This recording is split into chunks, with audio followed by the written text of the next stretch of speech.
Welcome to another edition of Real Life Renos, the podcast. I'm your host, Karen Brown, and today we begin a short series on accessibility in the residential environment. Through the series, we'll look at the history of accessible building, what we need to do to change how we all look at accessible building, and the three key areas of a home, new or existing, that are important to turn an inaccessible home into one that anyone and everyone can access. We'll be doing all of that with a familiar voice on our podcast, Ron Wickman. Ron is an architect who specializes in barrier-free design, and he joins us today from Edmonton, Alberta. Welcome, Ron. Thanks. It's great to be here. We've done a couple of podcasts together in the past, and people can access those through my website or yours. But today we want to take a step back and look at the history of residential design as well as the market trends, because in order to understand where we are today, it helps to be able to understand where we've come from, where we are today, and then we can look forward at what needs to be done in the future. So can you start us off by talking a little bit about the history of residential design? Yeah, for sure. And I guess that's a long conversation. So I'll kind of keep it to the idea of as it relates to accessible design, the accessible culture. I think it's fair to say that throughout the history, though, of our residential design, most of what we've designed and built has been for what we would call the average person.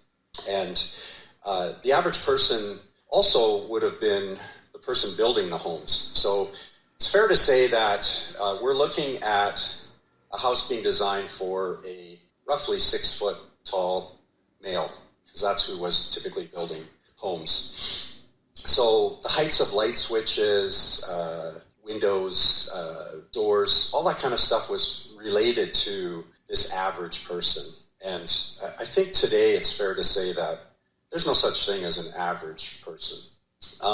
But the industry has just never really acknowledged that. So even today, I think most single-family homes are designed for this ideal 1950s family, a wife, a husband, 2 kids and a dog, white picket fence, that kind of thing.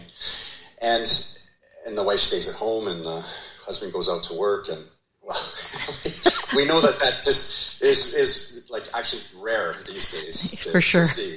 So this idea that we still design for this kind of ideal seems odd to me. The other thing that I think is important to mention now is the fact that here in Canada, we do live in a colder climate, and the basement has had a tremendous influence on the way we build our homes. So originally, basements didn't exist. So we would have built to get our foundations below our frost line, maybe with a crawl space. But then somebody figured out that maybe we can just dig a little bit deeper, and you'll get all this bonus space underneath your main floor that could be used for storage, and you could put your mechanical room down there, and you could have a nice recreation room, maybe TV room, that kind of thing. So the basement and dealing with the basement has had a tremendous influence on how we've evolved with our housing design. And a lot of times that's gone counter to making things accessible for people, especially people who use wheelchairs. So what I've seen in my time is bungalows were very common in the 50s and 60s. Then we started going to trying to gain access to more light for our basement. So we started doing things like bi-level homes, split level.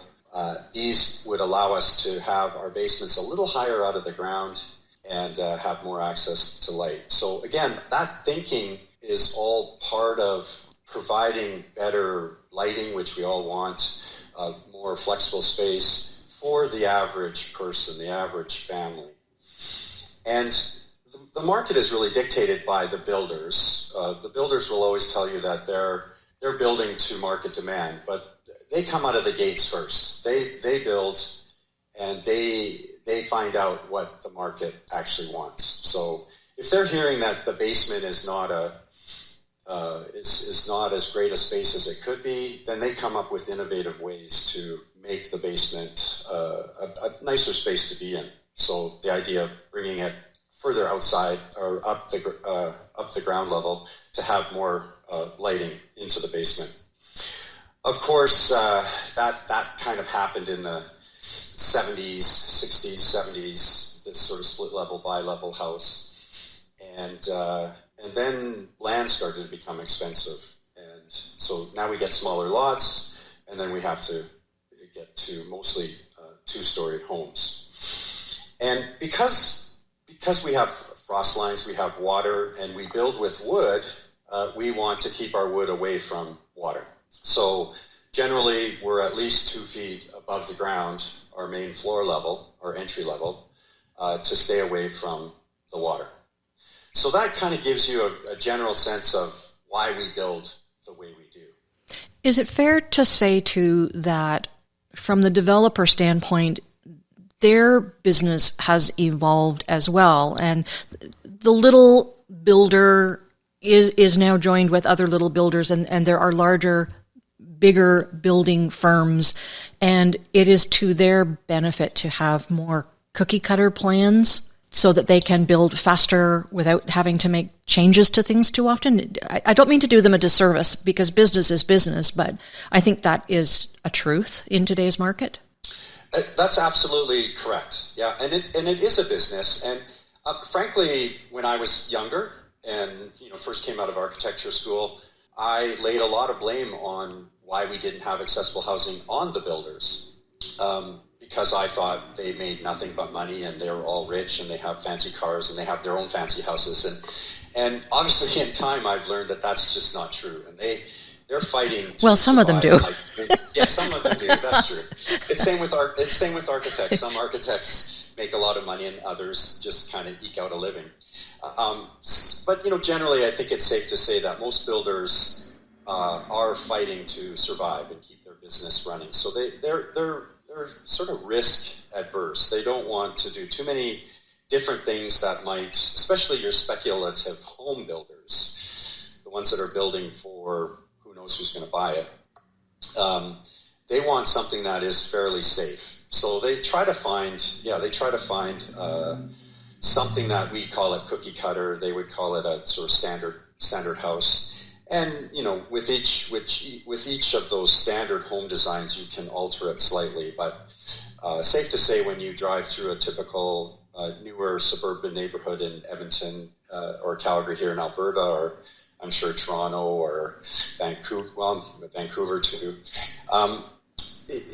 the houses tend to look the same, and the variation is not very much. And again, that has a lot to do with this idea that market value will stay high if everybody sort of behaves themselves. So we don't want too many risky homes out there that aesthetically look really odd compared to their neighbors. So we've kind of got to this point where we just don't want to do too much different. But we're in a time when there's just so many different people out there, and there's so many different needs, and nothing has brought that to a head more than our aging population, our boomer population, which is enormous. And we see it now in Canada and elsewhere in the world, where the dollar amount spent on healthcare for our seniors is astronomical. And we knew this was coming. It's not like we didn't know this was coming. So, I remember back in 1995, I'd only been an architect for a year, a registered architect for a year. I did a lunch talk for a CMHC, Canada Mortgage and Housing Corporation luncheon, and my topic had to do with accessible housing. At the time, they called it flex housing, but it essentially was a kind of accessible housing. And they asked me, is this a trend or is it a niche market? In 1995, I said, this is a niche market. This is something that only a few people are doing, and they're probably not making a lot of money, but they're providing a great service for people that are outliers that can't fit in your typical home. But I said, at 1995, I said, in the next 5 years, I can see this being a trend. You wouldn't answer that way today, would you? 2023, and and today I would say it's not 5 years away. It's probably further away. So it's been a real struggle to see where we're at right now. When in 1995, it seemed like there was some real momentum that was taking us to this next level of design that would accommodate so many different types of families and types of individuals. And the market also doesn't change much when the economy is strong. So, in the 90s, in the early 90s, the economy wasn't that strong, and then it started to get really good until about 2008. And so until then, you could build almost anything and make a fair bit of money. And then it got, the economy got weak again. And then, so we go in these cycles, and every time we get into a cycle of lower economy or tougher economy, that's when people start thinking about innovation and different ways of strategizing to design and build homes. And I kind of think that we're in that right now in 2023. We've just gone through a pandemic. The economy's getting back to a better place, but we're still struggling. And you mentioned earlier about the different kinds of people that we are building for. And when you look around the world, I mean, certainly accessible housing tends to bring up images of people in wheelchairs and walkers, but I know you have children who are growing young families now. I do as well. I have a daughter with a 19-month-old, and she's expecting their next one, and so she's often managing strollers and bags of groceries. There are people who have temporary afflictions, like a broken leg or sciatica. There are people with progressive diseases. There are people with diseases that are unseen. There are people who are just growing older, as you mentioned. So aren't we really building for everybody on a spectrum, but maybe we're misnaming it by calling it accessible housing. Maybe that just brings up the wrong image and we need to think of something else. Yeah, so there's a couple of things that you mentioned that are really, really important. So one is that there still is this idea, let's call it a myth or an idea that accessible design is designed for a specific population, a small population of people who use wheelchairs. So dispelling that myth is something that we've been doing for quite a long time now, trying to do anyway. And a good example of something out there that was once designed specifically for people who use wheelchairs that now people see the benefits for everyone is the curb ramp or curb cut. And those curb ramps or curb cuts you see in many downtowns and other parts of the community. They're at the corners of intersections, and they allow somebody in a wheelchair to get from the sidewalk level down to the street level and cross the street and then get back up to the sidewalk level on the other side. And we do see that those curb ramps benefit so many people, pushing, like you said, young families pushing strollers. And when I had children, I have three, my wife and I, we had like a tiny little stroller, like it barely fit our child. So now my kids have their own kids, and they come to my house with these like small vehicles that are their strollers. And they can have like rations for like if they get lost in the woods or something. I don't know, for a week. And my house happens to be one that has a level entry, so there's no steps. So certainly my kids and anybody else who enters my house has an easier way of getting in. So the curb cut has this enormous benefit. But I was around in Edmonton when there was no such thing as a curb cut. The curb cuts came to be in the 70s, and I was born in 64. So I remember my dad being a strong advocate for people with disabilities, as he was somebody who used a wheelchair.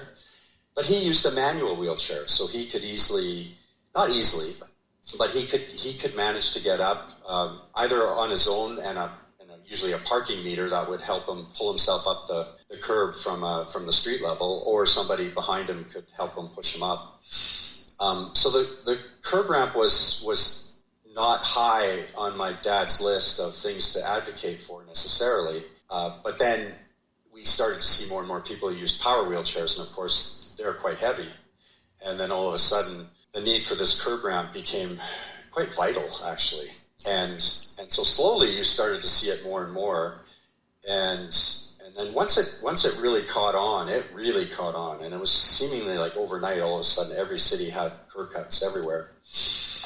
And today, I think if you asked a young person working on the job site, pouring the concrete sidewalks and making these curb ramps, I'm sure they couldn't tell you why they're there. They just think, well, as long as people have been pouring sidewalks, they've probably been doing these curb ramps. And they certainly wouldn't know that the origins are because of people who use wheelchairs. I want to refer to a podcast that you mentioned to me, and I went and listened to it. It was all about curb cuts. I'm going to list it in the show notes for this podcast because it was really, really interesting. But in that podcast, they talked about a group from Berkeley in the 60s. I mean, who doesn't know stories about California in the 60s? But they were called the Rolling Quads, and they would go out at night under cover of darkness and pour their own curb cuts because the city didn't do it for them, and they needed to be able to get around. People would just wake up the next morning, and there would be a curb ramp where there had not been one the day before. I thought that was hilarious. Yeah. And it's funny because we didn't do quite that radical things. Well, maybe, but I was just a young guy. But I used to be around my dad and all his friends, and they did their own little stunts too to gain attention. Right? That in those days, that's what you had to do. You had to somehow find ways to get media attention. Or just you almost like do-it-yourselfer, right? But you were really going counter to often what the general public wanted. So that, again, the general public is often slow to catch on to the benefits until they start seeing it for themselves. And my dad was a politician. He was a city councillor for 9 years here in Edmonton. He was a Liberal MLA in Alberta. And I remember, as a counselor, he was very, very popular. And but I do remember one time he managed to negotiate and get a series of curb ramps built for a young girl in a neighborhood that used her wheelchair to get to her junior high school. And my dad actually got a lot of phone calls and negative reactions from people in the community saying, why are you spending all this money just for one little girl, right? And today I would argue that that's one thing we wouldn't necessarily see as much anymore, right? For sure. So that, that was in the late 80s, though, so not that long ago. Right. So there's still that attitudinal adjustment we continue to have to make, right? And that's definitely brings us back to the house and people's reaction to the house. So I do know today that if you market your house as an accessible one, you're really limiting the number of people that even want to look at your house. And so in my mind, having an accessible house just means you should have more people wanting to look at it and purchase it because it has all these added benefits. But the attitude out there is that an accessible house is one that has been designed for somebody with a disability, and specifically somebody who uses a wheelchair. So somehow it's going to be not as effective for somebody who's, let's say, walking. And yet it is effective to a greater degree for everyone. I've been in accessible houses. Of course, you have as well. You've built them. And you would not know. You wouldn't know unless you knew that there was anything different about it, which is a nice segue into your house because you have an accessible house. You've mentioned that it has a no-step entry. Tell us a little bit more about it. And then you have some stories about some other homes that you have dealt with in Medicine Hat and Calgary. Yeah, so I'm actually going to go back even further than my own house and just go back to 1967 when my parents built their house. Again, a little bit historic, but brings us to our house. But my dad was able to gain access to a builder and find a lot and built built a new 1,100 square foot bungalow in the far south of Edmonton, far the south you could get at the time. And the builder just took a stock plan, and really all they did was they made the hallways a little bit wider. At the end of the day, when they finished the house, the doors were still 30 inches wide. My dad could just barely get through them. The bathroom was such that my dad would wheel in forwards. He could transfer into the bathtub or onto the toilet. He couldn't get underneath the sink. He would just, from the side, he would access the sink and the faucet. And then he would have to back out to get out of the bathroom. The kitchen really didn't offer much. It was just your standard kitchen. And even when they were building it, they built it more than 2 feet off the ground. And my dad said to the builder, "Well, how do I get in?" And so they just smushed a concrete ramp at about, I'm going to say it was about a 1 to 6 slope. So wow. Currently you would want to build at a 1 in 12, according to the Alberta Building Code. So twice as steep as what you would normally do today. And there was no landing at the top. So my dad basically used rails on the side of the ramp to pull himself up the ramp. He would lock his brakes in his wheelchair and then open the door, then unlock his brakes and get in. But again, he's on an incline as he's trying to get in the house. It's even worse trying to leave the house because he's on an incline trying to reach back and shut the door as his wheelchair wants to go down. And he used the rails to just sort of slow himself down as he got towards the detached garage. And that was considered accessible in 1967. I bought a house that isn't far away from my parents' house. So it was built in 1968, and it was a bungalow, much the same as what I grew up in, except there was no smushed up ramp. And we ended up adding a second story to the house, and then the unusual thing about our house in our neighborhood with back lanes, we had a front car garage. So this was a time when there were just a couple houses on our street that had front car garages, and they were just starting to think about this idea of the front car garage, which of course has had a huge impact on the way we design homes today in newer neighborhoods. So we were able to re-pour our driveway and sidewalk so that it just simply sloped to the front door of the house. And so my dad could now easily, before we did that, my dad would have these metal ramps that he kept in his van, and we'd prop them up on the stairs and push him up to get in the house and help him get down. With the new sidewalk, we were able to, or the new sidewalk to the door, he was able to just wheel right into the house. And we did plan to have, there's a space for an elevator, a future elevator in the house to get to the second floor. And there's a washroom on the ground level that would allow my dad or anybody else to use the bathroom. So this was this idea of what we call visitability, which means you design houses, and this should be the lowest way we build, the lowest common denominators. Every house should be built with this idea of visitability in mind. I can't see anybody benefiting from stairs. Well, nobody does, except builders who get to build taller homes on smaller lots. I guess, but they can even, they can build them a little bit lower. So this whole idea of stairs is like a whole nother topic, but I think it's still out there that people want, a few stairs because it just feels like a house. And I can take that idea of the stairs all the way back to Greek and Roman times when stairs were used to get onto a platform, and that's where the higher level people, the gods and goddesses, they were on that platform and they were higher than the people below. So, it kind of has that form of history to it. And somehow, even if you eliminate the stairs, just have a sloping sidewalk to the entrance that takes away from that idea, I guess. I don't know. It's sort of an odd thing that there's not enough people that have been fighting to make that change. And so you're starting to see that a little bit. And so my house is one that, we can pretty much grow in now. We can live in forever if we so choose. And technically, my wife and I are empty nesters. Technically,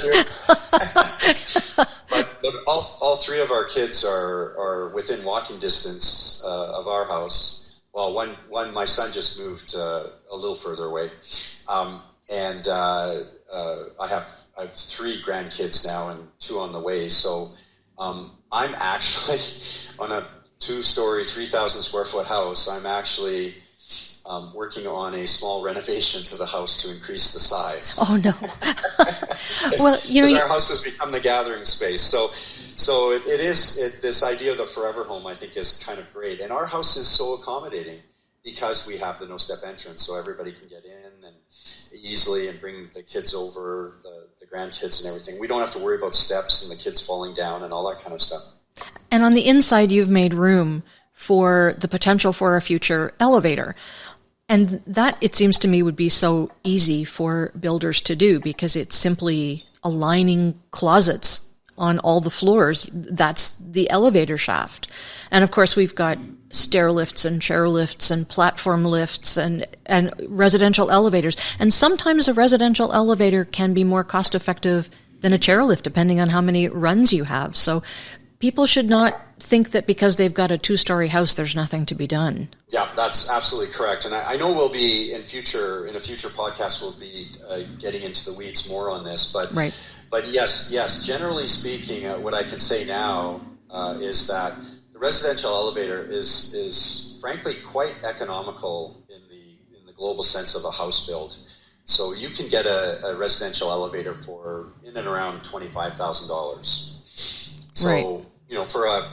For a $500,000, $800,000 build, depending on where you are in Canada, $25,000 is a small fraction of that. And you can, in a new house, you could build the elevator shaft and have everything ready to go for the elevator to be installed at a later date. Having said that, every one of my clients that had that idea initially to build the shaft and add the elevator later ended up adding the elevator during construction because they just saw the wisdom in that right away. Yeah, it's a lot smarter.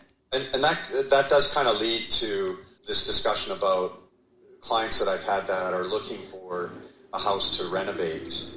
Let's say they're in a rental situation, or the house that they live in just is too difficult to renovate, so they're looking for something to renovate.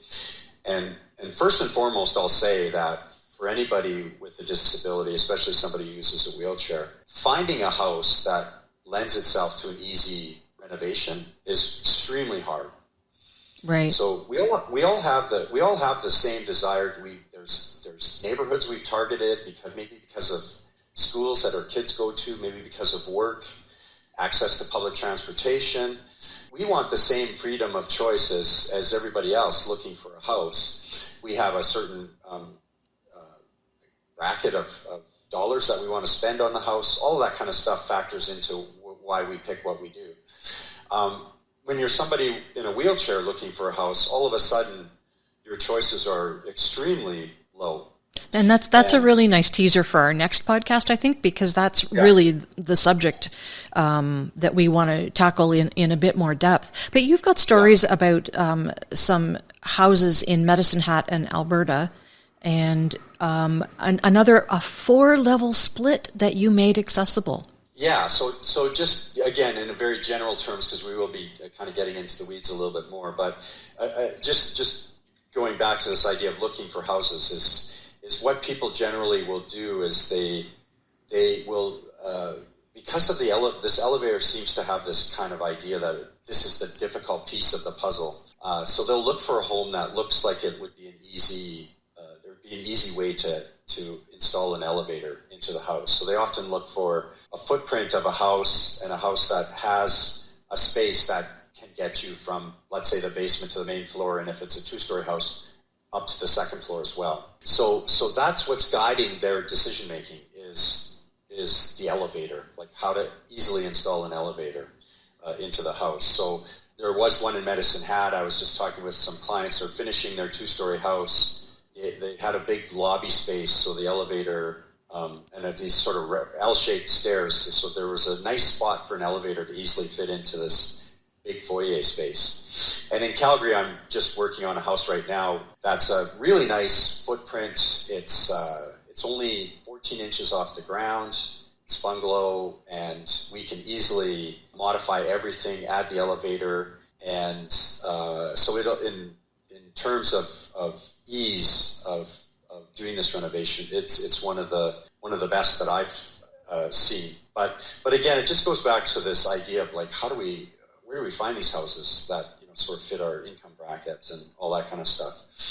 And one caveat I should say that is my experience, but for other people they don't have that same experience. Most of my involvement as an architect on projects is through the work I do with Workers' Compensation Board. So the Workers' Compensation Board will pay for the renovation to the house. So all of a sudden, that big piece that influences what we buy is not as important. It's you're being helped by WCB, or if there is money involved already, like a lawsuit or something like that. So generally, I'm working with clients who are at a slightly higher income level that have more choice because they have more money. And so often I don't get involved in projects where it has to be like super, super affordable. So that's the majority of people, and that's the struggle that many of those people have trying to find a house. And just because we won't be able to talk about it in future podcasts too, but a house that I did, which was a 4-level split, I'm quite proud of it, and it's real outside of the box thinking, which takes us back to our general conversation about getting designers and builders to build in more innovative ways. I did a house for a family where the son uses a wheelchair, and we designed a new 4-level split house with ramps inside instead of stairs. So as far as I know, it's the only house in Edmonton that has sets of ramps instead of 3 sets of ramps instead of stairs to gain access to these various levels. And Daniel was only 6 when he lost all 4 limbs to meningitis, and he's 32 now, I think it is. And so he was able to grow up in a house where he could get around. He can operate a joystick with the little bit of arm that he has, and he can just cruise around the whole house. So his mom and him have been able to grow in that house in a very flexible, very independent kind of way, and it relieves mom of so much pressure to take care of her son and gives her son independence. And a big thing to mention too is the fact that Daniel uses a power wheelchair. So all of his friends came to his house instead of him going everywhere else, because you can't go to other people's homes to visit them even, because how are they going to get your wheelchair up to the main floor level? So not only does Daniel have a really great perspective on accessible housing, but so do all of his friends, which I think is really fascinating. Right. So the perspective piece leads us into how we approach the issue today to make some changes. I mean, his friends have had the blessing of their friendship with Daniel to educate them and to change their minds when perhaps before that they wouldn't have even thought about it. So new houses are being built all the time. But at the same time, we have this huge stock of existing homes that people don't want to leave, may not be able to afford to leave. There are a number of reasons why we need to have approaches that are different for both. But so from a very high level, how do you think we should approach the issue of changing minds today? Well, the key word would be education. So we just need people to understand what all the issues are, and more so how to solve the problems that do exist. The biggest problem is that people don't generally understand the issues until it actually happens to them. So I grew up with a dad in a wheelchair, so I've been exposed to this my whole life. Daniel, as you mentioned, Daniel and his friends got to understand and appreciate accessible housing through their experience being friends with Daniel. And so we tend to learn through experience, and that just all takes time. So the struggle that I've always had for throughout my career has been how to fast track that. So how to get people interested and stimulated to think about this more and want to do something about it. That's the general public, educating the general public, educating our builders and developers and our designers, and also educating our politicians and our key decision makers. How important this issue is. So it really comes down to that education, and with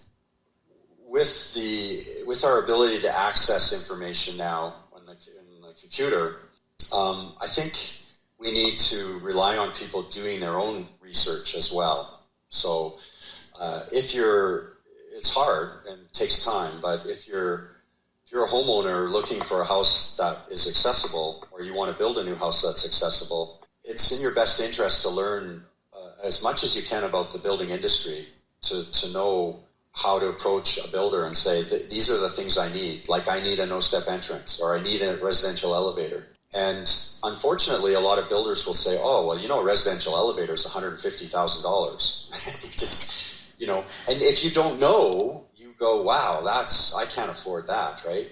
Right. And or, the no-step entrance, it can't be done because we have to build, off the ground to keep our wood our wood floors away from the water. There's ways around that to protect the wood and do the no-step entrance. It's easy to do. But if you don't know that it can be done, then it's really hard to challenge the designer or builder if they're telling you that it can't be done. So it's upon us to also educate ourselves and try to learn as much as we can. And that's a difficult thing to do in this day and age when there's just so much other information that we can access. Some of it's just, for fun, right?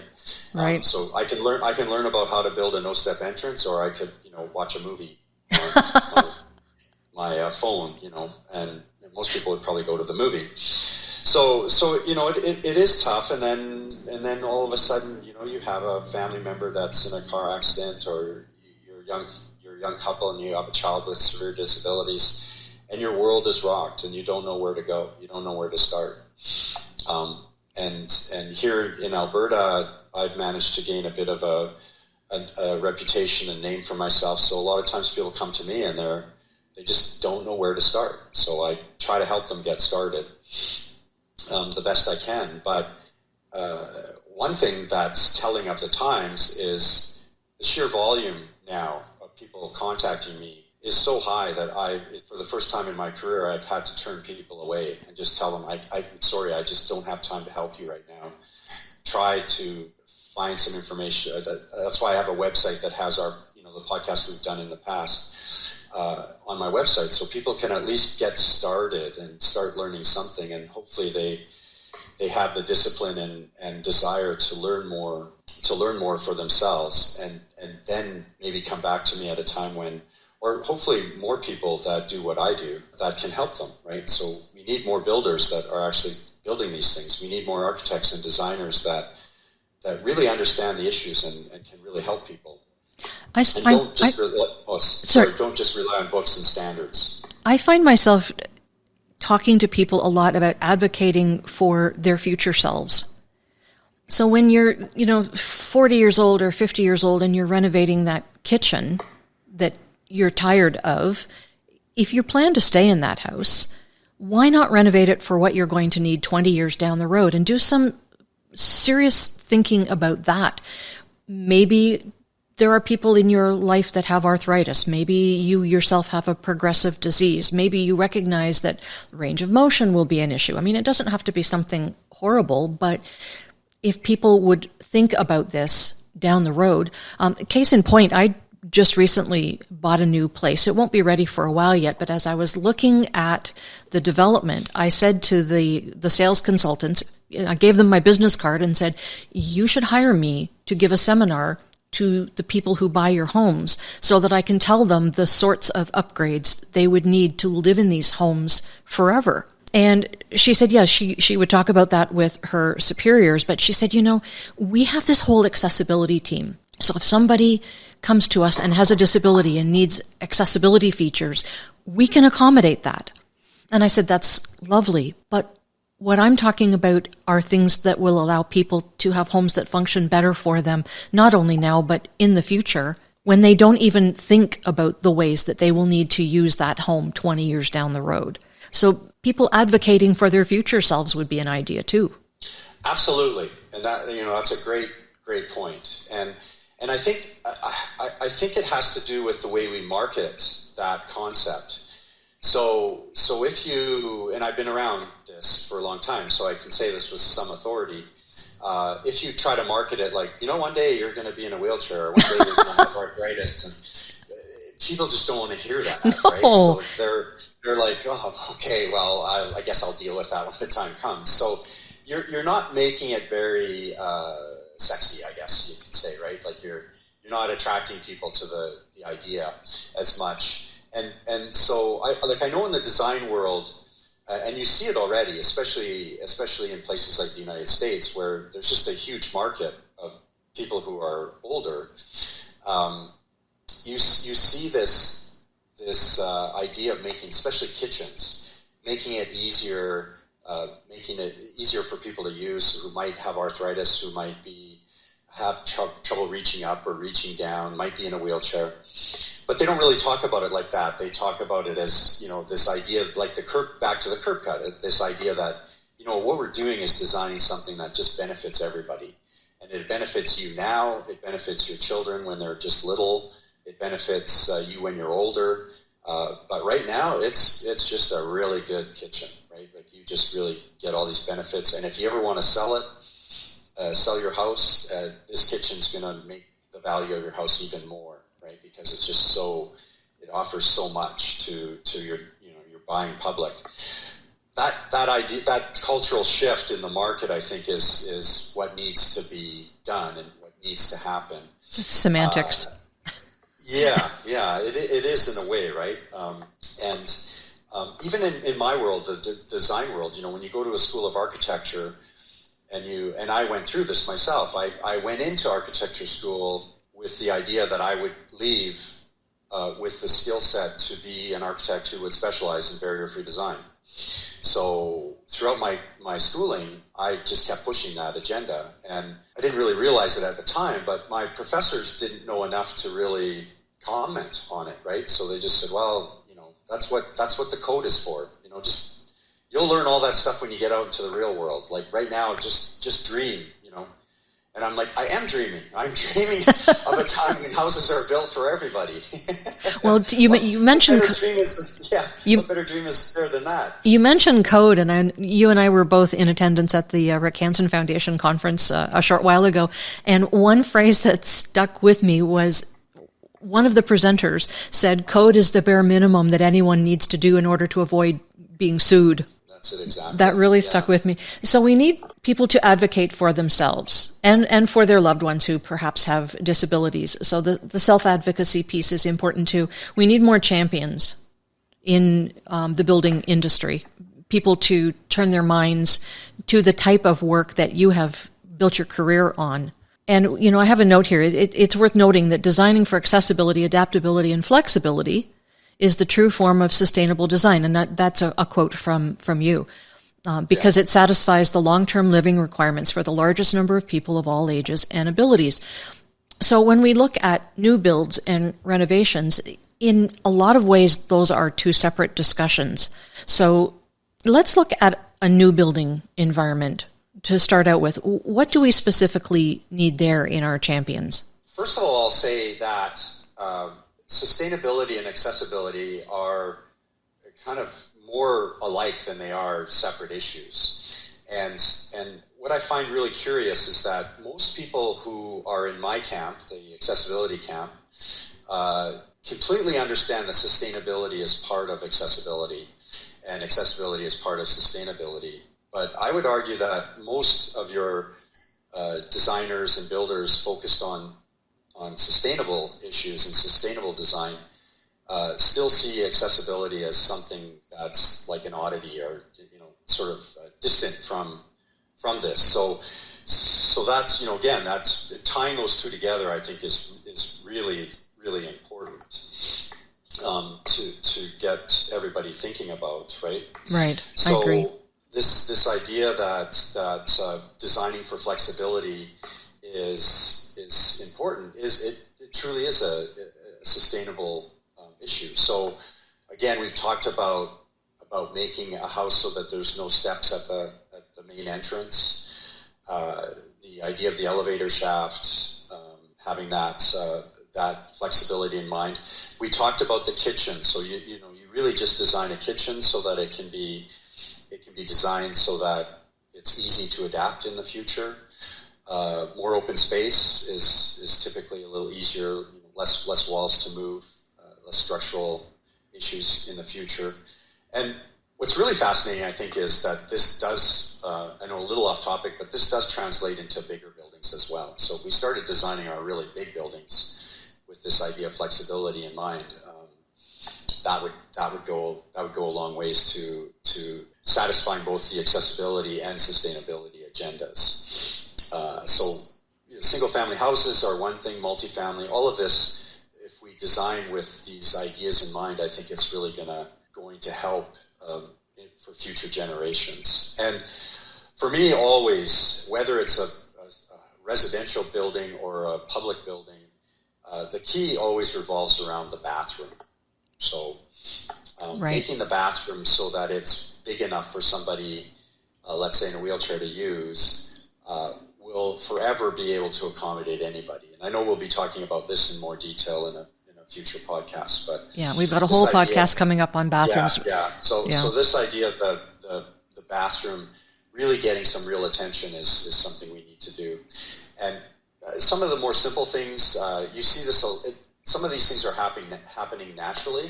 The doors being wider, that wasn't an accessibility agenda. That was just something that came because people are buying bigger pieces of furniture and TVs and all that, so they just need wider doors to get through. And it just reminds me of something that I talked about years ago that I thought was really fascinating. Was one of the greatest inventions that has come about in my time. And for young people, they won't get it really, but luggage bags with wheels. Yes, I'm old enough to have been traveling without luggage bags with wheels. Right? You just carried them everywhere, and now you got a dad in a wheelchair, so you got to carry his bag too. Right. Or like put all your bags on his lap as he wheels around. But then wheeling around the airport to get to multi-levels of the airport and all of that is, finding the elevator, all that kind of stuff. But wheels on luggage all of a sudden meant nobody wants to go downstairs with a big bag, a big heavy bag on wheels. So all of a sudden now our airports are designed with ramps everywhere, not stairs as much, right? And none of that has to do with making it more accommodating for somebody in a wheelchair. It all had to do with making it better for everybody. So again, it's another great example of the ramp being of benefit for everybody, not just for a small population of people. That kind of thing, and again, the no-step entrance just seems like a natural to me. That should just be commonplace. Right. And it would be unusual. It would be unusual to ask for stairs at the front door. That's what I'd like to see. That would be amazing. So from your lips to God's ear, when we're looking at dealing with accessibility issues, there are some experts that we can bring in who aren't typically thought of in terms of the building environment.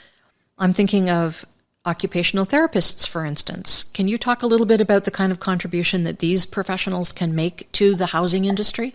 I actually work quite a bit with occupational therapists in working for specific clients. So most of my houses are very tailor-made and designed for an individual with a very specific disability.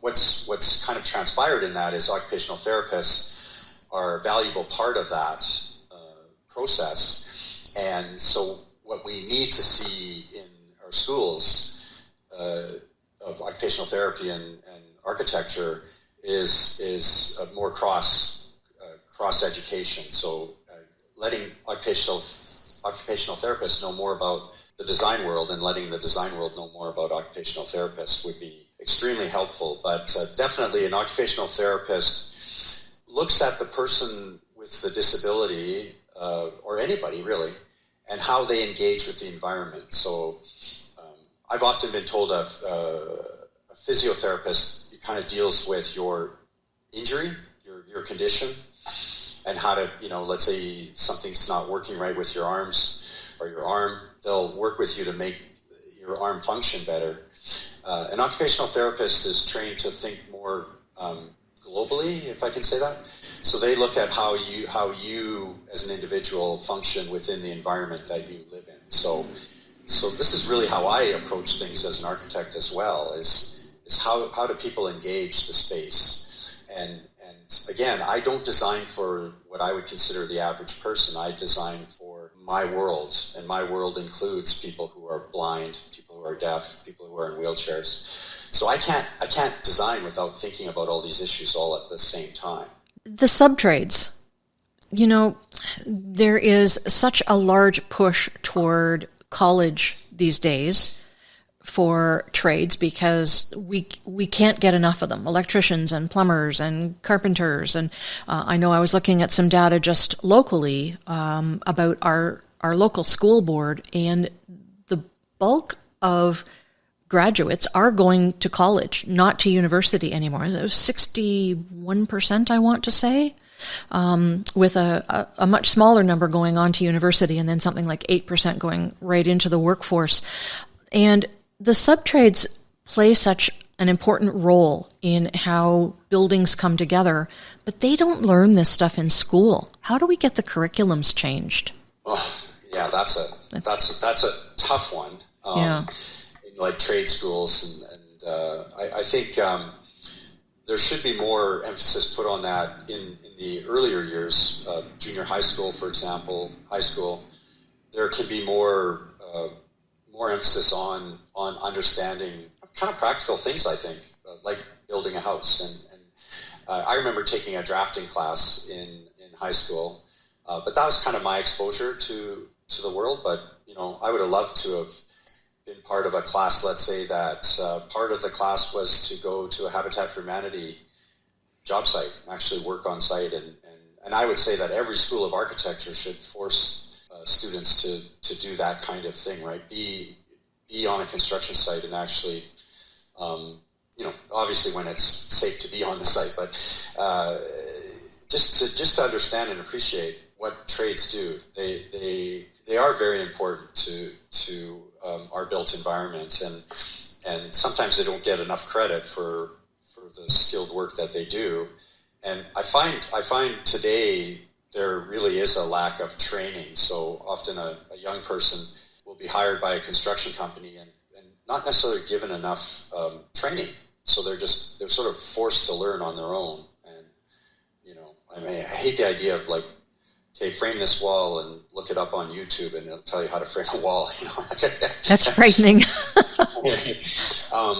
But that's how a lot of people are kind of learning, right? And so you need skilled people on the site to mentor and train younger people and teach them the crafts and how to make it work. And this is where I find a real disconnect is this whole communication of myself as the designer trying to communicate to a general contractor, this is what I need to happen to make this work for this person who, let's say, uses a wheelchair.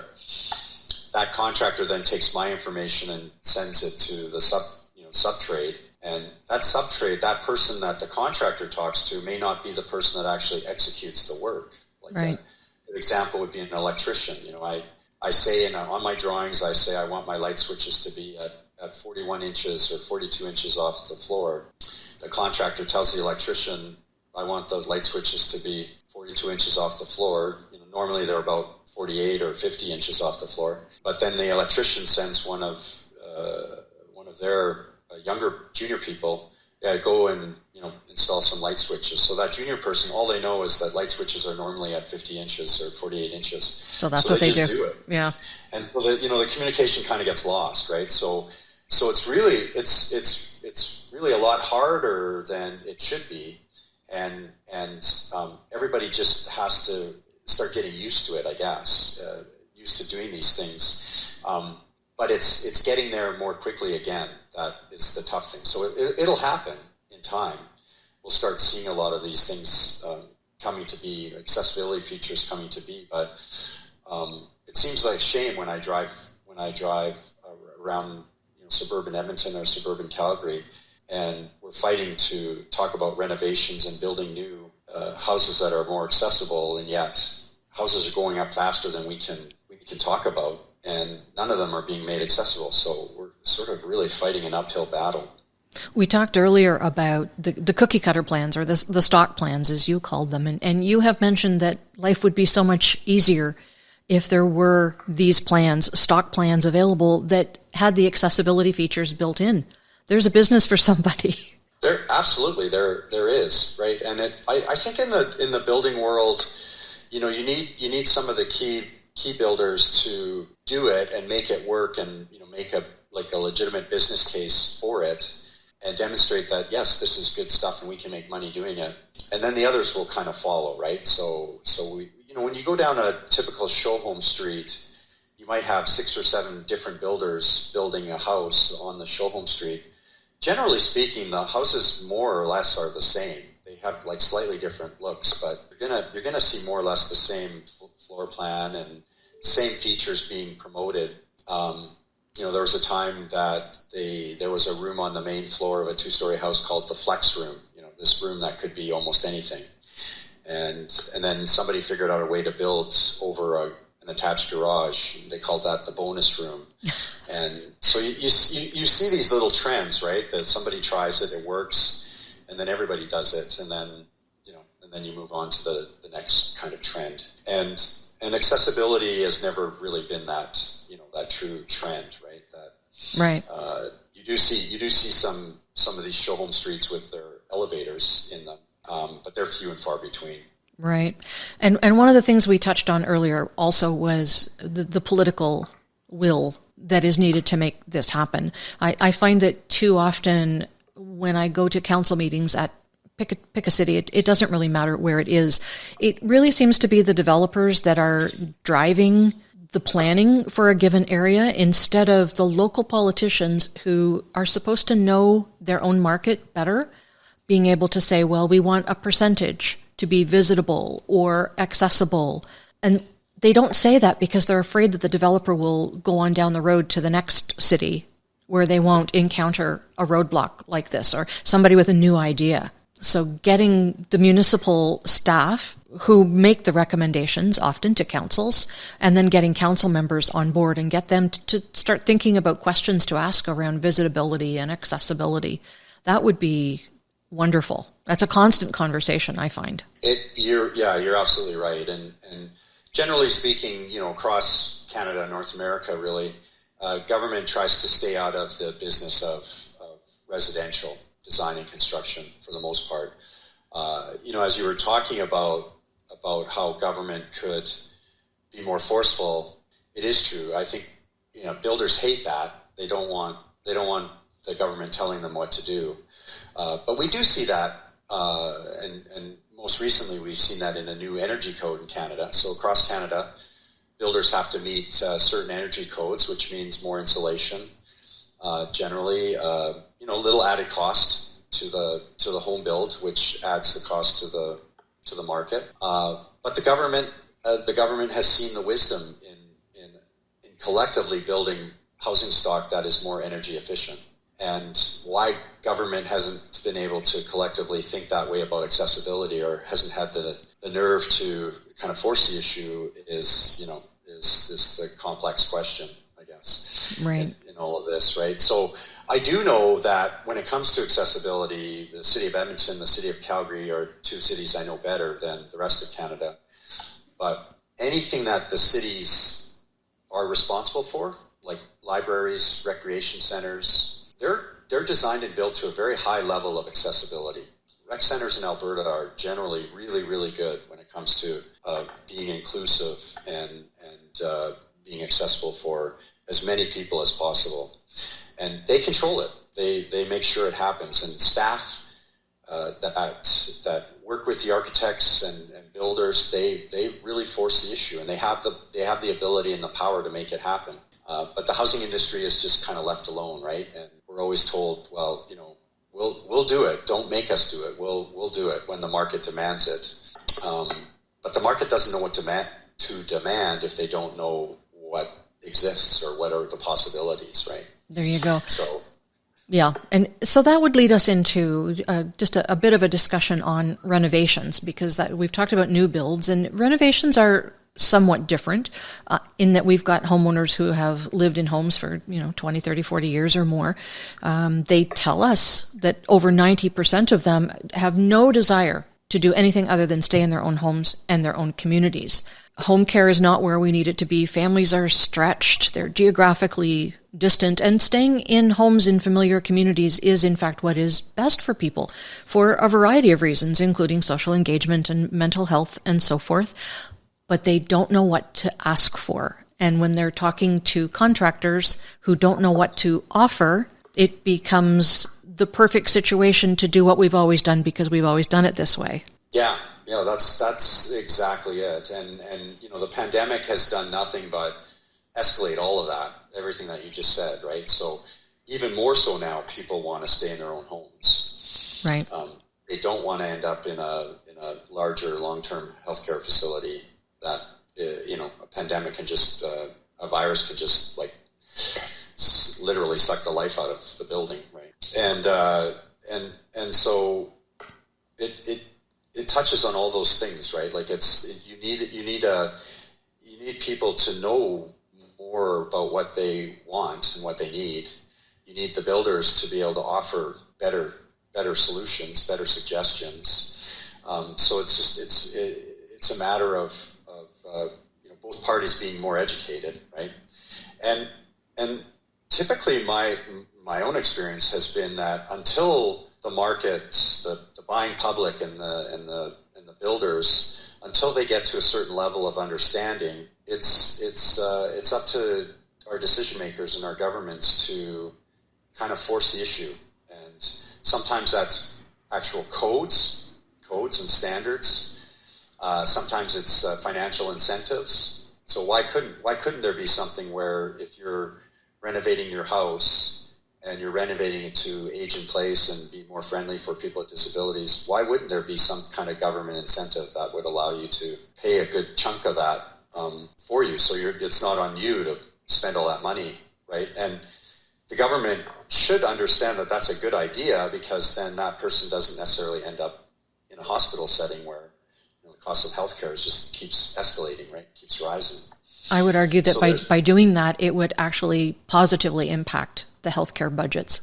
It would. Yep. It would definitely do that, right? And it's just, unfortunately, in the political world, most of your politicians, they'll hate me for saying this, but they don't think much further ahead than the next election, right? So they're not thinking 20, 30 years down the road. I think they're all going to say they do, but they're really looking at how they can get elected in the next election. And it's the nature of the beast. But sometimes you have to make some tough decisions now to help future generations, right? And I understand it's a really tough thing. I grew up around a politician who was in that decision-making role, and he had to make some tough decisions, right? And what I found is my father did often think about issues like, I'm going to reference our light rail transit, our public transportation system. In the early days in our downtowns, he and others advocated for elevators to be installed. And there was a huge fight on that. Why are we going to spend all this money on elevators when it's only going to benefit a few people? And he won. He was successful in getting elevators installed at that time. today it just gets done. But imagine the amount of money that he saved the city in the long run, because they did it way back then instead of having to do it later on. And he also fought for LRT earlier on, 30 years ago. And a lot of communities just didn't want the LRT running through their neighborhoods, right? So we're doing it today. We're doing a lot of LRT now in Edmonton when it's just that much more expensive. And so that's an LRT example, or a public transportation example, but I would argue the same can be said about our healthcare and how we house ourselves. And I think government can step in some way and force the issue more. There is one example that I can give you in Winnipeg. It was done through the Manitoba government. It's called Bridgewater in Winnipeg, and it's a subdivision for about 30,000 people, as I understand it. And lots were actually building lots for single-family homes were designed to easily accommodate houses that could be visitable. So this idea of having a no-step entrance. So once the builders purchased the lot and built, it was easy to do without having to have steps at the front door. And from what I understand too, I don't know this for sure, but it's one of the fastest selling communities in all of Winnipeg. So sales are high; they're doing well, but it hasn't been replicated yet anywhere else in Canada. Right. And here in Edmonton, we have a site, our old downtown airport, Blatchford, which can accommodate about 30,000 people. So myself and others went before council maybe 9 years ago, and made that same plea. Right? We said they did it in Bridgewater, like you can do it here at Blatchford. And council at the time just said, we'll let the market decide. So it just goes back to that original question you asked me: is how do we move the needle forward? Right. And I don't think we can. I don't think we can do it really well without government involvement. It's right. Just the reality. And homeowners advocating for themselves too, as has been mentioned. Right.